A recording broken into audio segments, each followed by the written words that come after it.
Good evening, guys. I'm Chris, and welcome back to this Wednesday's episode of Rift Amps. Customer just dropped in his newly acquired to him brown panel PR18. This one was being sold B stock at a dealer, and we can't really work out why it's B stock because it's pretty much brand new. It is a couple of years old, but I can't really find a mark on it. So yeah, very, very interesting. So he's brought it in for a check over, make sure it's all as it should be. He wants me to update it to the latest Rift spec. Absolutely no problem. It's actually, someone's been in this amp after I built it. So one way I often can tell is that the chassis cutout in the cabinet is 1/8 of an inch wider than the chassis itself, and I use some spacers in each side when I'm loading the chassis in to make sure it's completely central. So it should have 1/16 an inch of a gap each side, and that's the way I do them, and I make sure they're all consistent. But as you can see on this one, got a bit of a gap here, which means somebody has been inside. So when I open it up, I will be able to see what on earth has been going on. There is a pat test sticker on the back, so somebody's given it a pat test at some point back in January. That's fine. But this one, as you can see, does not have a half power switch. And this one has got a Switchcraft jack plug on, which I don't use. I don't use these ones. I use a slightly different type. So for some reason that's been changed. Not sure why. But it's got my current style IEC socket, no half power switch, and it has got a warehouse speaker in, which means it's a couple of years old because I now use the Celestian. So yes, it will be interesting for me to get inside and have a look. But whatever's been done, we're going to update it, bring it up to the latest spec for the customer, make sure it's all good, check all the valves out, stuff like that. But yeah, that's come in, so that's a nice easy service job for me. Right, Q&A time then. So John Burns and scroll through the Mega Ronin, both regular commenters on the channel, thanks guys, say regarding parasitic oscillation, how would a hobby builder test for it without an oscilloscope? Good question. Because, you know, with parasitic or high frequency oscillation, by its very nature, can't be heard by ear. So how do you know if an amplifier is suffering from it? Well, quite often you can't. There are a couple of signs or things to look out for that might indicate that your amplifier has an issue that then needs further investigation. Those are, for example, if the amp cuts out, drops volume, or even goes dead when you crank the treble, the gain, or just a volume control if it's got separate pre and master volume controls. When you turn it up, and you know the amplifier drops out, or maybe it creates like a squawking sound. That's quite a common one. The other one is when you hit a particular note. You've got the amp cranked, you hit a very particular note. Which note it is, you can never say. Again, you might get a noticeable like dip in volume, and it comes back in. That's a common sign. Sometimes you can, if you crank the gain or the treble or something like that, and you're playing and you hear quite a nasty fizzly crackle on the very top end of notes, sometimes that can be an indication. But again, they're just symptoms. You still need an oscilloscope to identify and fix those issues. Sometimes, very, very rarely, you can fix them by swapping preamp valves around, trying different things into place. But again, how do you know if you've truly fixed it? Because if you're only using your ears can't hear what's actually going on because it's all high frequency. So it's difficult. But if your amp shows one of those symptoms. It cuts out high treble, gain or volume settings. It squawks or chirps sometimes. You've got a really nasty top end crackly fizz thing going on. Or it cuts out when you play a certain note, then you've probably got an issue that needs going to a tech or sticking on a scope to find out. So regular viewers of the channel, or I should say long-standing viewers of the channel, will remember this 1964 Vox AC30 that was last in September 2003, so over 18 months ago. I actually thought it was more recent than that, but it just goes to show how quickly time does fly. Anyway, we did a bunch of work on it back then. Customer's been using it regularly. He stopped using it for a period of about 3 weeks. Pulled it out of the cupboard because he needed to record some stuff that had tremolo on it, and he wanted to use the onboard trem, and it started to make a humming noise. So there is an issue. Now, when you turn it on, you can hear the hum, but it's not too bad. But the longer the amp runs, the worse the hum gets. So we will happily demonstrate that for you with the iPad. And I'll just stick the microphone on there too to pick it up as well. We'll just turn the amp on and we'll then show you the frequency plot.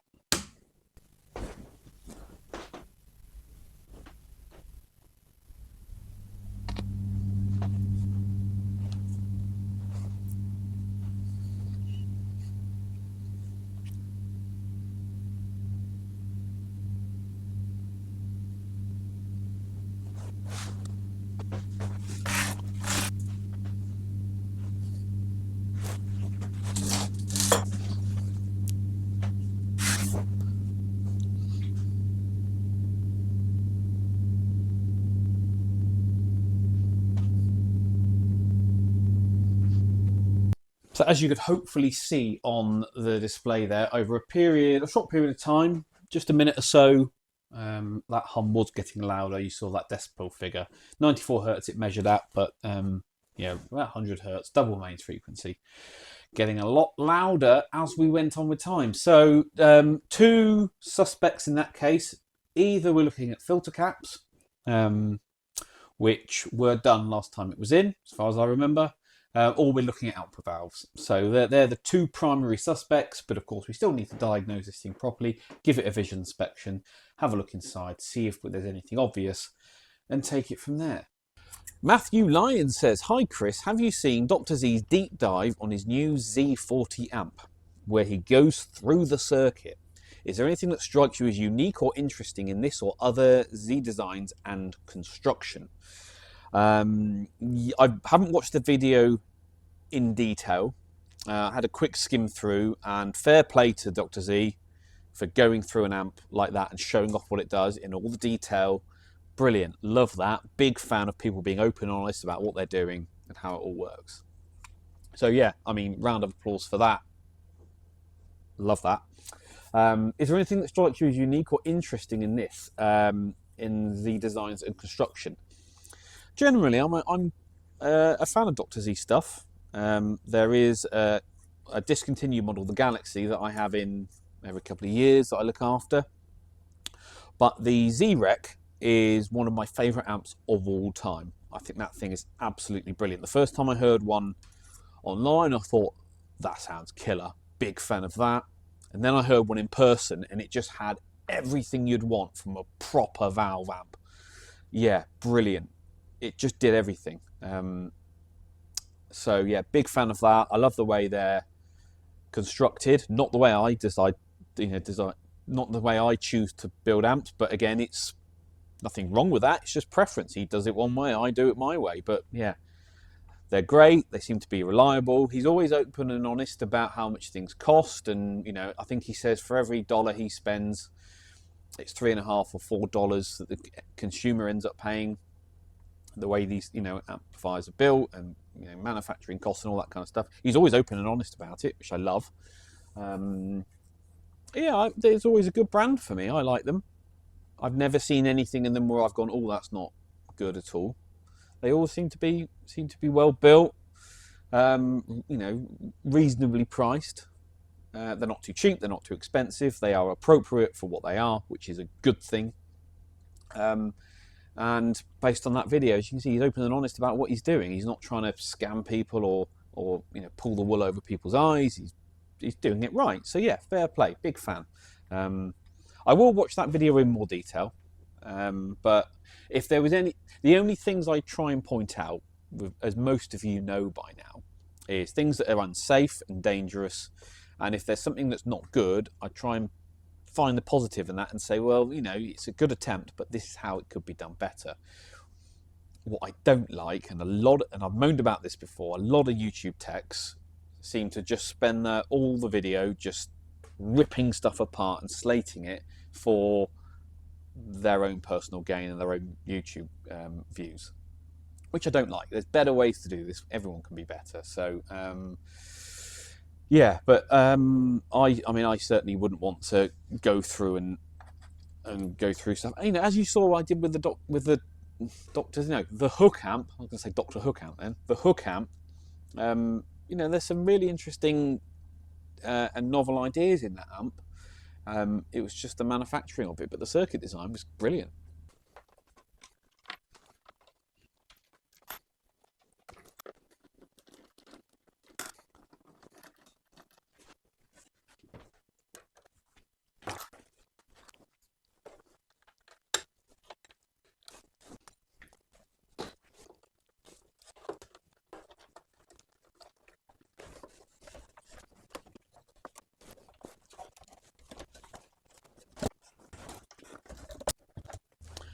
Here gear says screen voltage should never be higher than the anode plate voltage. Correct? Correct. And is it good to be at the same or lower voltage, like in this case, a few volts lower? You never want to be higher. Ideally, as a maximum, you want to be 1 or 2 volts lower than the anodes. But you can go lower than that. And that's a good way to dial in the playing characteristics of an amp, how an amp responds to your playing. You know, that whole touch response thing can be dialed in using, you know, setting your screen voltage where you want it to be. There's lots of different ways to think about it, and you can go into a lot more detail with it. But generally, the lower your screen voltage is relative to your anode voltage, the lower output the amplifier is going to be, but you're going to get more compression, whereas the higher your screen voltage, often you get more of those, you know, that fast transient attack. So there's more to it than that, and we will go into it in more detail. But yeah, always have your screen voltage at least a couple of volts lower than your anodes, but you're more than welcome to drop it down even further. Try it, see what you think, see if you like the sound of that and then you like the feel of it in that particular amp. Okay, on the bench, hooked up the load. What are they? Do we need... Yeah, it's 8 ohms, isn't it? We're 8 ohms hooked up, that's correct. Into the thing. Speaker on. Let's turn the amp on. And all I'm going to do for the time being is I just want to watch the output valves for any signs of red plating.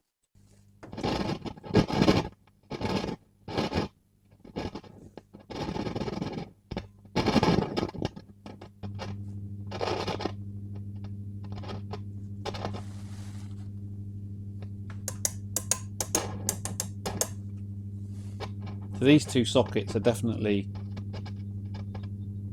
playing up. We don't really have any red plating on the output valves. We'll still measure the bias separately.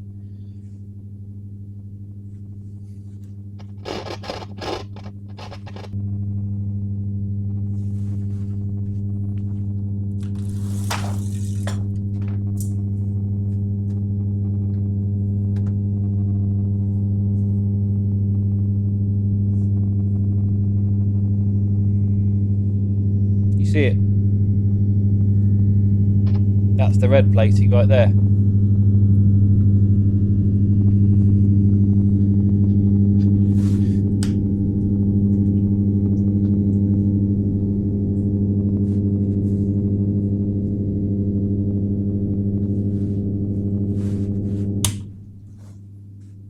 on the mismatched valve video from Sunday, Emmanuel says, very interesting video, thank you. I'm just wondering if the asymmetrical DC currents wouldn't harm the output transformer in the long run. Well, here's the thing. We don't know. It's all theoretical because nobody's stupid enough to actually do this over a long period of time. It's just not what you do. And that was the whole point of the video, was to see, what would actually happen if you did break the rules and try stuff that on paper you just wouldn't try. And running one valve type on one side of a push-pull output stage and another valve type in the other, what would happen? And it's my amp, so I'm free to try it. And so I called one of my transformer suppliers and asked the question, and even they didn't know. They said nobody's bloody done it, so we have no data. We just don't know. So I think next time I have a scrapper at Ampin, we should do it. We should soak test the hell out of it and see what happens. Take some before and after measurements, stuff like that. See if anything actually happens over the long run. I mean, it's all theoretical. There's a lot of stuff you can read and about transformer design and, like I said, DC currents and all that kind of stuff. Try and learn what might happen, but until you've actually done your proper testing and got your data yourself, it's all guesswork, isn't it? Which is what I love. So I am going to do some more videos on this mad scientist stuff, just because I find it interesting. I mean, the next obvious one, I think, would be 6L6 one side, EL34 the other, with separate cathode resistors for each, so we can dial in the bias perfectly and see what that looks like on oscilloscope and what it sounds like. And then maybe we try it with fixed bias as well. Maybe we see if that changes stuff. So yeah, I mean, I've inadvertently opened up so many different avenues of trying weird stuff with guitar amplifiers that you just wouldn't ever normally do. But I don't know if it would harm the output transformer in the long run. I mean, you might argue that if these things are built robust enough, they can handle it. But again, see, that's one thing, actually. That's a good point. Because if you're using a low quality output transformer, and it fails, you'd have to destroy enough of them to get enough data to accurately confirm that it is that bit that's knackered. So it was doing that damaged them, rather than just a one-off, failure of an output transformer. So yeah, loads to think about, lots to do, but I'm not going to design an amp that does this deliberately, I don't think. But it was just a bit of fun. Why not? Let's see what happens.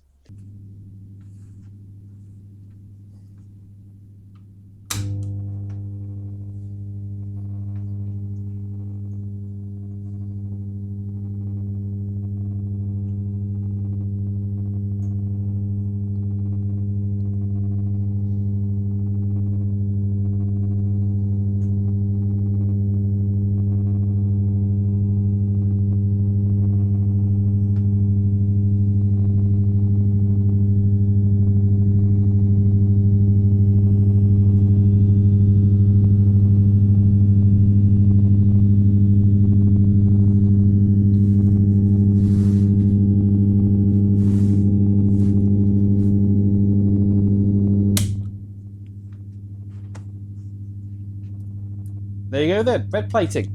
Okay, so it's this half, these two. Zoom you out. It's these two, this pair here on the rectifier valve end of the quartet. So hopefully it's not the valves themselves, as it's two of them doing it and not just one out of the two. So it's both on one side, then it indicates that it's a circuit problem and not a valve problem. So an easy way to confirm that, most of you will know this, is if I just swap these two and these two over, If the problem stays with the valves, and we know it's a valve issue. If the problem stays with the sockets, and we know it's an amp issue.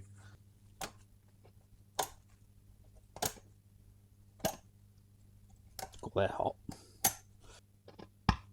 So I'm going to mirror them. So this one, we'll call this 4, is going to go into 1, and then 2 and 3 are going to swap.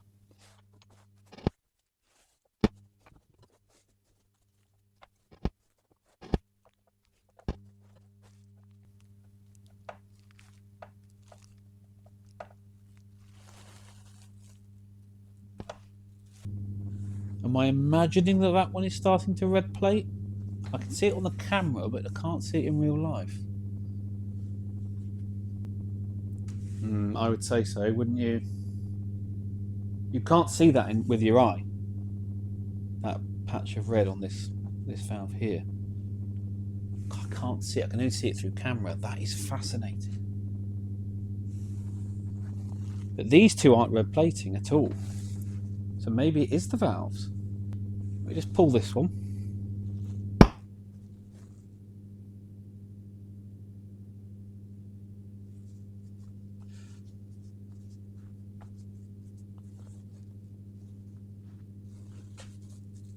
Pop it back in.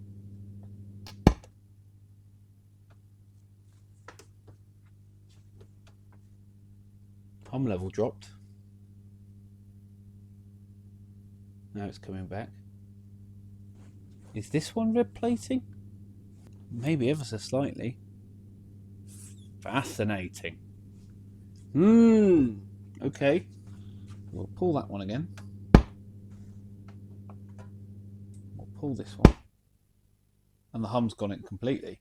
Let's stop faffing around, shall we? Put all the lights back on. I need to now pull the chassis off the board, and then I can take some measurements from the underside. Fortunately, the CompuBias does not fit these sockets, so never mind.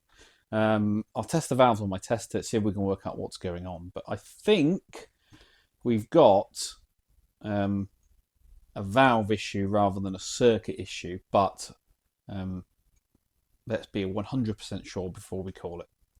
Jack says, the usual fascinating and educational production. Thank you, Jack. I do appreciate it. Odd that you use the SI system but use horsepower, not PS. Good luck with the race series. Yeah, welcome to the UK, mate. We use metric for some stuff, imperial for others. It's a mismatch over here. There's nothing consistent. We're kind of halfway between America and Europe when it comes to our measurement systems. Don't even get me started on that. But as you know, I'm a big fan of barleycorns, so we should all go back to barleycorns. It's much easier for measuring stuff. But yeah, anyway, thanks for the comment. Well, that's it then, guys. Thank you very much for watching once again. More on the AC30 and other amps on Sunday's video. So please give this video a thumbs up, or your comments and questions down below. Subscribe, hit the notification bell if you haven't already. And if you're feeling super generous, why not join the channel like these guys have? And I will catch you all at the next one.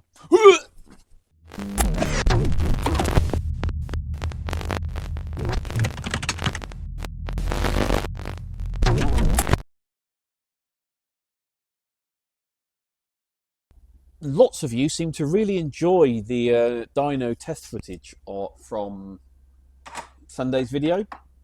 So I did some learning, because on Sunday, the dyno test was on the Friday, yeah. Then on the Sunday, I went to the racing club, had a pre-season track day.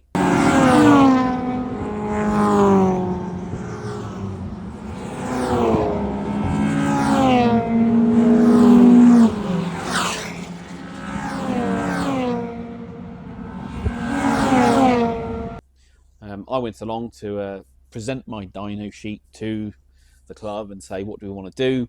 And they had their own club dyno there. They've got a mobile dyno that they bring to race circuits, and they can power test you at any point.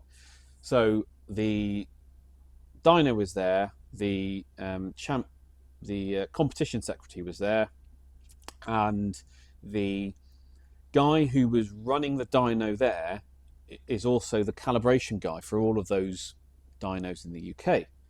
So I did some learning. apparently those dynos are calibrated to 1.5% tolerance, which I found very interesting. So because my car, as you know, it should be 133 horsepower, and we got it to 131, which is exactly 1.5% below where it should be. So I asked some questions, and we agreed that basically my car tested within tolerance on that dyno. So it would be wise of me not to take the extra weight out of the car, because what might happen is next time I get tested on the car, you know, I could be on the upper limit of that tolerance. So basically I can run between my car's 133 horsepower, or that's where it should be. My tolerance there is 131 up to 135, so it's 2 horsepower either way. Now, if I set the weight of my car on the lower limit, and then one day on the dyno I blow the upper, effectively, the way it works is I'd be classed as being underweight, and therefore I get disqualified. So we don't want to do that. So the idea is that we leave the car as it is. We're still calling it 133 horsepower. It then gives me that wiggle room should it blow over or under on any particular day. And there's no chance of being disqualified from the championship, which, of course, I want to avoid at all costs. So that's what we're going to do. We're going to leave it as it is. But over the course of the season, it will be tested more and more, and then we'll build up a better data of where actually the car sits. But there's so many different variables that a dyno is just one tool. And they're never super consistent, because, as I said, you know, if the wind's blowing in a different direction, your ambient temperature's different, how tightly it's strapped down to the dyno can affect the readings, what gearbox oil you're running, so if I change the gearbox or diff oil, that will affect the readings, all that kind of stuff. So that's why they allow a tolerance, and just because I'm at the lower end of my tolerance doesn't mean I need to make changes to the car. It means we'll leave it as it is and play it safe, because, you know, I don't want to be disqualified. So that's what we're doing with that. Anyway, Chaosin says, sounds like you've got a hidden detune switch for the car. Yeah, I mean, that would be cheating. But it's actually outlawed. It's written in the regulations. You're only allowed one map, no switches. And on some cars where, you know, you might have a normal mode and a sport mode, I'm actually talking about some more modern vehicles, you're always tested on the highest power map anyway. So, but yeah, I'm not allowed to run. I'm not allowed any extra switches on the dash that change maps. I'm not allowed to have a second map loaded onto the ECU. They can at any point seize the ECU, make me take the car to a dyno. They bring the ECU back along and test it. So test the car as it is. So there's no chance of any fakery going on. And interesting, I found something in the regulations that I hadn't picked up on before, that they banned certain types of ECU that allow Bluetooth communication. And I asked about this, and apparently there was one competitor a couple of years back who had an ECU that you could connect to by Bluetooth. So they were running a higher power map on track, cheating, and then after the race, when the car was in parc ferme, one of their team members would come along, stand the other side of the fence, connect via Bluetooth, load on the lower power map, so whenever it got tested, it always passed. Naughty, naughty.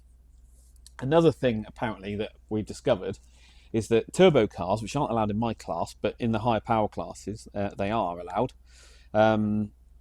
You can now map things by what they call boost per gear. Now, when you're on a dyno, you're always tested on your 1-to-1 gear, which is, in my car, is 5th gear, but on a 5, because I've got a 6-speed box, on a 5-speed box it's usually 4th gear, but you have to know the car and the gearbox ratios to know which is your 1-to-1 gear.